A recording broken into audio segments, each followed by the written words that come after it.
नमस्कार दर्शक आमी दुर्लभ और आपनारा देखছেন दुर्लभ बांगला। যদি আমার এই প্রতিবেদনটা ভালো লাগে তাহলে আমার ছোট্ট ইউটিউব চ্যানেলটাকে সাবস্ক্রাইব করবেন। প্রথমেই আপনাদের আমি বলতে চাইবো যে আজকে 15 আগস্ট স্বাধীনতা দিবস এন্ড জয় হিন্দ জয় ভারত। আর এই স্বাধীনতা দিবসে প্রত্যেকেই প্রীতি এন্ড শুভেচ্ছা। তো আমি প্রথমেই যে প্রতিবেদনে ছোট্ট করে খবরে যাব সেটা হচ্ছে মোদিজি লালকেল্লায় একদম ভরা মঞ্চে বলে দিয়েছেন যে রোহিঙ্গাদের কোনো মতে ঠাঁই হবে না বা রোহিঙ্গাদের সঙ্গে কোনো মতেই আপোষ নেই, আমরা করব না। মানে ভারত কিংবা মোদি কোনো মতেই রোহিঙ্গাদের সঙ্গে আপোষ করবে না, কারণ এই রোহিঙ্গারা দেশের সম্পদ ব্যবহার করছে, দেশের বেকারের সমস্যা বাড়াচ্ছে, দেশে যারা বেকারত্ব আছে, বেকার যুবক যুবতী আছে তাদের কর্মক্ষেত্রের ভাগ বসাচ্ছে এই রোহিঙ্গারা। ফলে মোদিজি সরাসরি বলে দিয়েছে যে এই রোহিঙ্গাদের সঙ্গে কোনো ধরনের কোনো রকমে আপোষ হবে না, এই রোহিঙ্গাদের আমরা দেশ থেকে বিতাড়িত বা দেশ থেকে ছাড়িয়েই ছাড়ব। মানে এদের দেশে আর কোনো ঠাঁই নেই এই বাংলাদেশি রোহিঙ্গাদের, মায়ানমার রোহিঙ্গাদের, অনুপ্রবেশকারীদের কড়া ভাষায় বলে দিয়েছেন।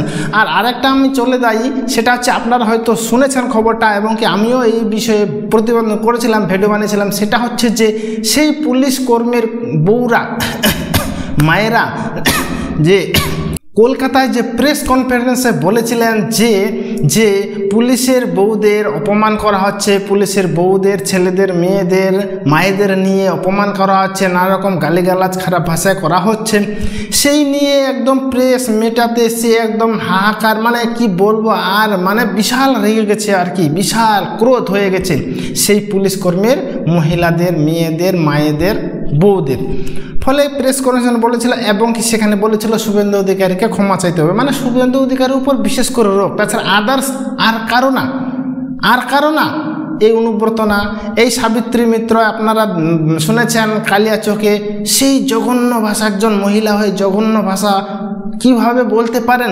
ফলে এটা এই দিক থেকে আমরা যদি করি গড় পড়তায় তাহলে দেখতে পাবো যে তৃণমূলের এটা হচ্ছে কালচার, যে মানে কথা বা খারাপ ভাষা ব্যবহার করা। তবে যাই বা হোক, আমি যেটা বিষয়ে ছিলাম যে পুলিশ কর্মীর বউরা সেই প্রেস মিটিং করে, প্রেস মিটিংয়ে করার পর শুভেন্দু অধিকারীকে হুমকি দেয় এবং কি শুভেন্দু অধিকারী 24 ঘন্টা পার হতে না হতেই তাদের হাতে নোটিশ ধরিয়ে দেয়, লিগ্যাল নোটিশ ধরিয়ে দেয় এবং কি লিগ্যাল নোটিশে বলা হয় যে দ্রুত এই যে প্রেস মিটিংয়ে শুভেন্দু অধিকারীকে হুমকি দেওয়া হয়েছিল, ধমক দেওয়া হয়েছিল, তাতে শুভেন্দুর কাছে বা প্রেসে কোনো মিডিয়াতে ক্ষমা চাইতে হবে, না হলে আমরা লিগ্যাল অ্যাকশান নিতে বাধ্য হব। আর এই লিগ্যাল অ্যাকশান যদি নেয় তাহলে সেই পুলিশ কর্মীর বউরা, তার স্বামী যে পুলিশের চাকরি করে, তাদের কিন্তু চাকরি হারাতে হতে পারে।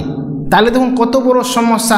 মানে অ্যাকচুয়ালি আমি যদি বলতে উদাহরণস্বরূপ, সেটা হচ্ছে যে এই পুলিশ কর্মীর বউরা খেলতে চেয়েছিল ক্রিকেট ম্যাচ, কিন্তু নো বলে যে আউট যাবে, এটা মানে নো বলে বলতে এটা ভুল আমার, এলপিডাব্লিউ যে আউট যাবে ফার্স্ট বলে, সেটা ধারণা করতে পারেনি। ভেবেছিল যে আমরা ক্রিকেট ম্যাচ খেলাবো, 4 ছক্কা মারবো, কিন্তু এই এলপিডাব্লিউ যে আউট যাবে এটা কিন্তু ধারণা ছিল না। ফলে তাদের এখন বিপদ চরমে উঠে গেছে এবং কি তাদের স্বামীদের, সেই যে বক্তৃতা দিয়েছিল প্রেস ক্লাবে, তাদের স্বামীদের চাকরি নিয়ে এখন টানাটানি হয়ে গেছে।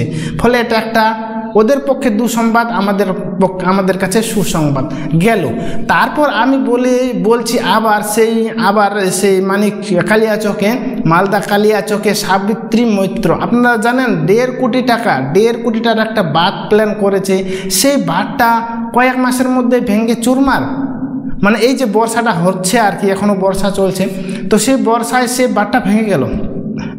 ফলে সেখানকার লোক এখন যাতায়াত করবে মানে কোন রাস্তা দিয়ে?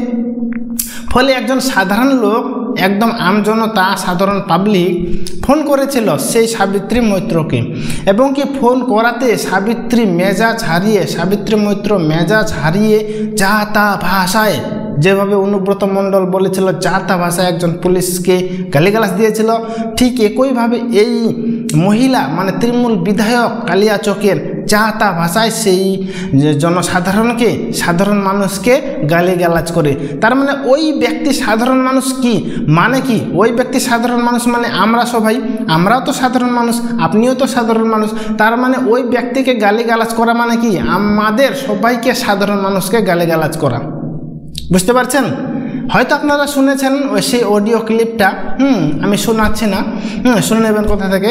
তো এই হচ্ছে ব্যাপার যে যেভাবে প্রেস মিটিংয়ে বা প্রেস ক্লাবে, কলকাতা প্রেস ক্লাবে এই পুলিশের বউরা যেভাবে করে গর্জে উঠেছিলেন, তো এখন কি, এখন সাবিত্রী মৈত্রকে করেন, জব্দ করেন, অনুব্রত মণ্ডলকে জব্দ করেন, মানে নিজের গোষ্ঠীর মধ্যে, নিজের বংশের মধ্যে একদম সব কিছু খারাপ ভাষায় ছড়াছড়ি, আর বাইরের পরিবারের লোকজনকে শাসানো, মানে শাসাতে যাচ্ছে।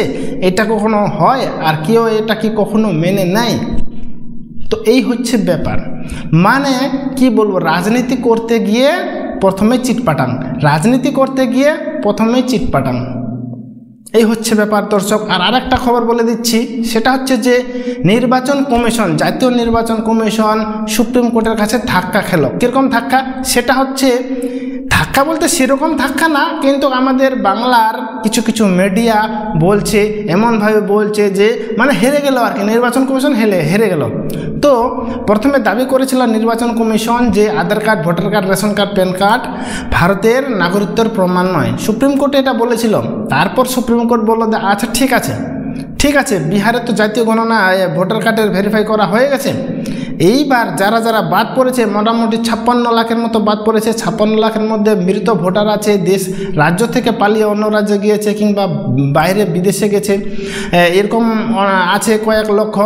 তো ফলে এরা তো বাদ যাবেই। এবার যে কয়েক লক্ষ স্বয়ং মানুষ আছে, এখন তারা বাংলাদেশি না অনুপ্রবেশকারী না ভারতের নাগরিক, সেটা এখনও প্রমাণিত হয়নি। প্রমাণিত হবে কখন? কমিশন বলেছে বা সুপ্রিম কোর্ট বলেছে যে ঠিক আছে, যারা বাদ পড়েছে তাদের সমস্ত ডিটেলস দিন, এবং কি কারণে বাদ গেল, নিশ্চয় একটা কারণ আছে, কিংবা ডকুমেন্টস নাই, কিংবা ভিসা নাই, কিংবা পাসপোর্ট নাই, কিংবা বাবার নাম বাংলাদেশে, কিংবা বাংলাদেশ অনুপ্রবেশকারী, নিশ্চয়ই কোনো কারণে গেছে বাদ। তো সেই কারণটা সুপ্রিম কোর্টে জানাতে বলছে যে ডকুমেন্টস দেন, এবং সেই ভোটারের কী কারণে বাদ গেছে তার একটু দিন, তাহলে আমরা ডিসিশন বুঝতে পারবো যে অরিজিনাল সেই ব্যক্তিটা বাংলাদেশি অনুপ্রবেশকারী না ভারতের নাগরিক। মানে জাস্ট এটাই, কিন্তু এইটাই বলল যে কমিশন, জাতীয় নির্বাচন কমিশন সুপ্রিম কোর্টের কাছে ধাক্কা খেলো, এইটুকুই। তো এটা তো ঠিকই আছে, যারা এখন বাদ পড়েছে তাদেরকেও সুযোগ করে দেওয়া হচ্ছে যে তারা সঠিক নাগরিক কিনা।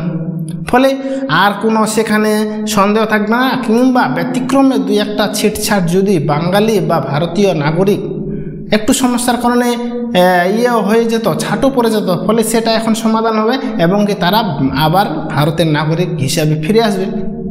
এটা একটা ভালো উদ্যোগ। সুপ্রিম কোর্ট যেটা উদ্যোগ নিয়েছে, সর্বোচ্চ আদালত সুপ্রিম কোর্ট, সেটা ভালো উদ্যোগ। ফলে এটা সমর্থন জানাই। এটা দেশের পক্ষে ভালোই হবে।